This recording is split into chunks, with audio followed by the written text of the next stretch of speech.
Hello friends, mensuration यानी क्षेत्रमिति में हमने बहुत सारे फॉर्मूले याद कर लिए थे, जिसमें से आयत, वर्ग, त्रिभुज और समचतुर्भुज, चतुर्भुज, इन सारी चीज़ों के जो क्षेत्रफल है उनको कैसे निकालते हैं, उसका जो फॉर्मूला है, इन सारी चीज़ों को देख लिए थे। और उम्मीद करता हूँ कि आप सबों को भी वो चीज़ सारी समझ में आ गई होगी। तो यहाँ पर एक चतुर्भुज के बारे में बताया गया है और इसका फॉर्मूला क्या होता है इसको भी हम लोग देखेंगे और समझेंगे। तो यहाँ पर कह रहा है कि एक चतुर्भुज के विकर्ण की लंबाई d सेंटीमीटर है तथा इसके विपरीत शीर्षों से विकर्ण पर डाले गए लंबों की लंबाई P1 तथा P2 है। तब इस प्रकार से जो बने चतुर्भुज होगा उसका क्षेत्रफल क्या होगा। तो इसका जो फॉर्मूला है इसको भी हम लोग जानेंगे। तो इस जो चतुर्भुज का क्षेत्रफल होगा वह क्या होगा, इसका फॉर्मूला क्या है। तो सबसे पहले ये जो बोल रहा है उसको हम लोग समझते हैं। तो यह एक मान लेते एक चतुर्भुज है और इसमें एक विकर्ण है, ये एक ABCD एक चतुर्भुज है, इसका विकर्ण है AC, इसका लंबाई है D सेंटीमीटर। और इसका जो विपरीत शीर्ष यहाँ पे कह रहा है कि विपरीत शीर्षों से, तो ये जो विकर्ण है इसका विपरीत शीर्ष क्या गया, एक हो गया D और एक हो गया B। यहाँ से हम लोग इस विकर्ण पर लंब डालते हैं। तो मान लेते हैं यहाँ पे इसको लंब डाल दिए इस प्रकार से, तो यहाँ पे 90 डिग्री का एंगल बनेगा। उसी प्रकार से यहाँ से भी एक लंब डालेंगे इस प्रकार से, तो यहाँ भी 90 डिग्री का एंगल बन जाएगा। और ये जो है M पॉइंट मान लेते हैं और इसको N पॉइंट मान लेते हैं। तो ये DM और BN इसका जो लंबाई है वह है P1 और P2। तो इस प्रकार से ये जो चतुर्भुज बन रहा है उसका जो फॉर्मूला होगा क्षेत्रफल का, उसका होता है 1/2 into P1 plus P2 into D। तो यह होता है फॉर्मूला।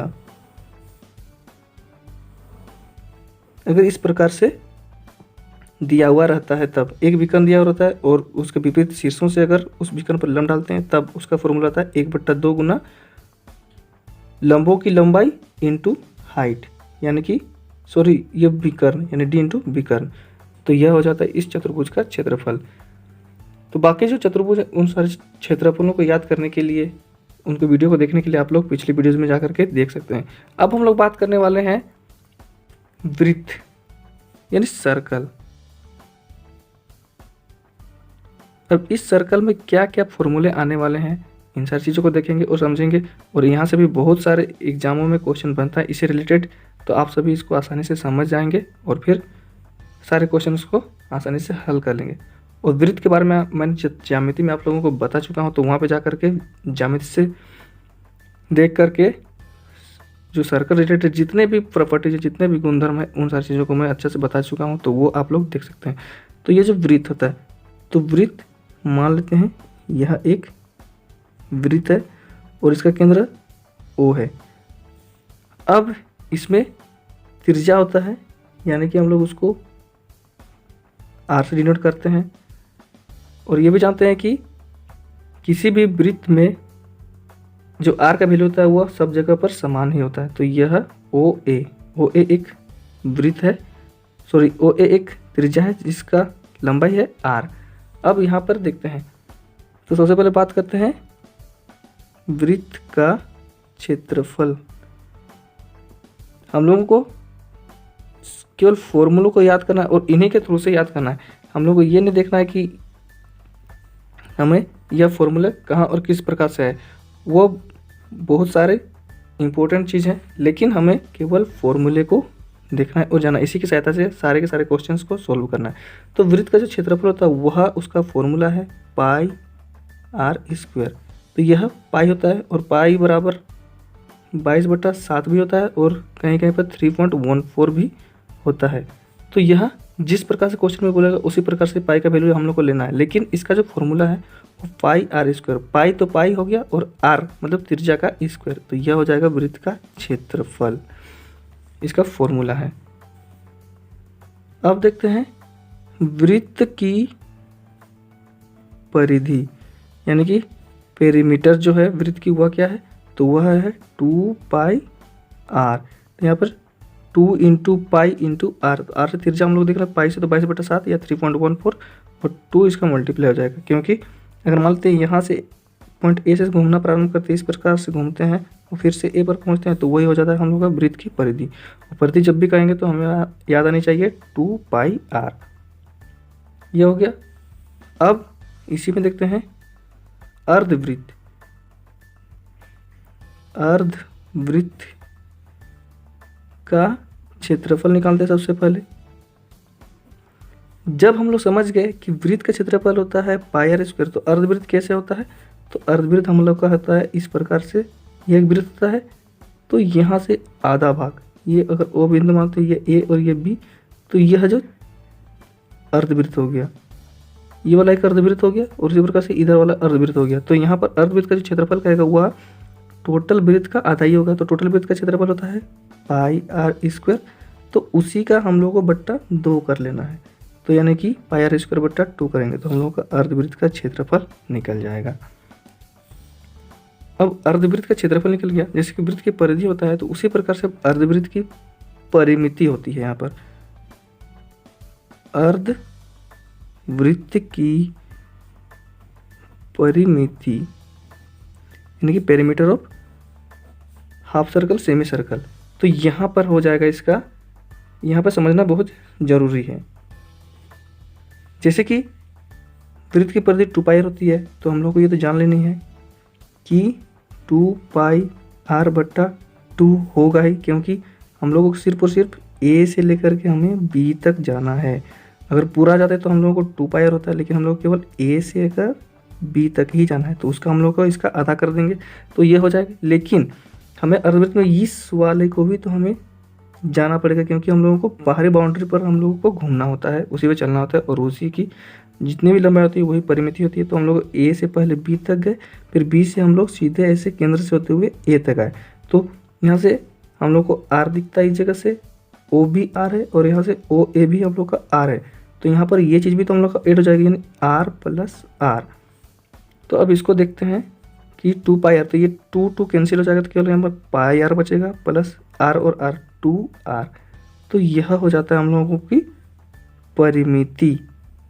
अर्धवृत्त का परिमिति होता है πr प्लस 2R। यहाँ पर बहुत सारे स्टूडेंट्स को कन्फ्यूजन होती है, उनको लगता है कि केवल 2πr बट्टा 2 हो जाता है, लेकिन ऐसा नहीं है। यहाँ पे 2πr बट्टा 2 प्लस R, तो कुल मिला करके πr प्लस 2R होता है अर्धवृत्त की परिमिति। तो यहाँ पर यह वेरी इम्पोर्टेंट है, यहाँ इसको देखना बहुत ही जरूरी है।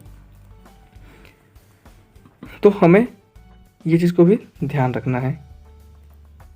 अब देखते हैं कि चाप की